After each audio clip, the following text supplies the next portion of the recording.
اللہ تعالیٰ کے نبی حضرت موسیٰ علیہ السلام سے ایک غریب آدمی نے درخواست کی کہ آپ کلیم اللہ ہیں، آپ اللہ کے دوست ہیں، اللہ سے دعا کریں کہ وہ میرا رزق بڑھا دے، مجھے کئی دن فاقے ہو جاتے ہیں، میرے پاس کھانے کے لیے کچھ بھی نہیں ہوتا۔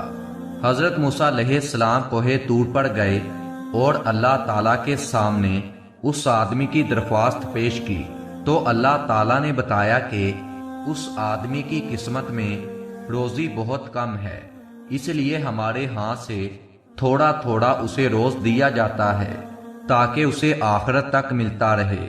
حضرت موسیٰ علیہ السلام نے اس آدمی کو جب یہ بات بتائی تو اس آدمی نے حضرت موسیٰ علیہ السلام سے درخواست کی کہ آپ اللہ تعالیٰ سے سفارش کر دیں کہ میری قسمت میں جتنا بھی رزق ہے وہ ایک ہی دفعہ میں مجھے عنایت کر دیں۔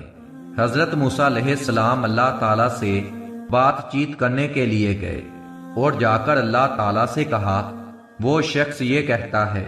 اللہ پاک نے حضرت موسیٰ علیہ السلام کی دعا قبول کر لی اور اس غریب شخص کو تمام زندگی کا رزق ایک بار میں ہی عطا کر دیا گیا۔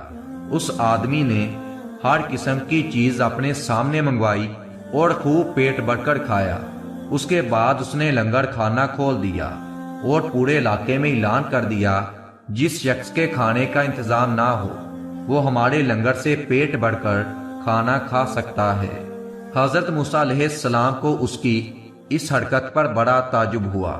انہوں نے اسے سمجھانے کی کوشش کی لیکن وہ شخص نہ مانا تو آپ علیہ السلام وہاں سے مایوس ہو کر چلے گئے۔ ایک ہفتے کے بعد جب حضرت موسیٰ علیہ السلام کا گزر وہاں سے ہوا تو دیکھا کہ لنگر کھانا ابھی تک جاری تھا۔ دوسری بار وہ ایک ماہ کے بعد وہاں سے گزرے تو دیکھا کہ ابھی بھی لنگر کھانا جاری ہے۔ پھر وہ تیسری مرتبہ 6 ماہ کے بعد ادھر سے گزرے تو آپ نے حسب معمول اسی طرح لوگوں کو وہاں سے لنگر کھاتے دیکھا۔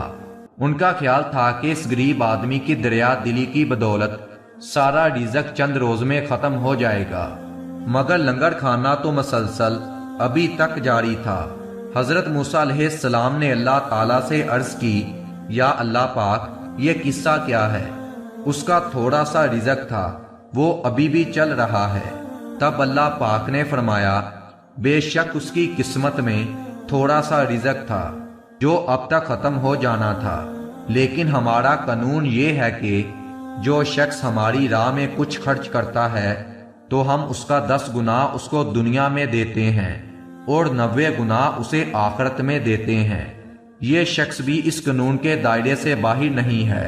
جتنا یہ ہماری راہ میں خرچ کرتا ہے اس کا 10 گنا ہم اسے دنیا میں ہی دے دیتے ہیں، اسی وجہ سے اس کا لنگر کھانا ابھی تک چل رہا ہے۔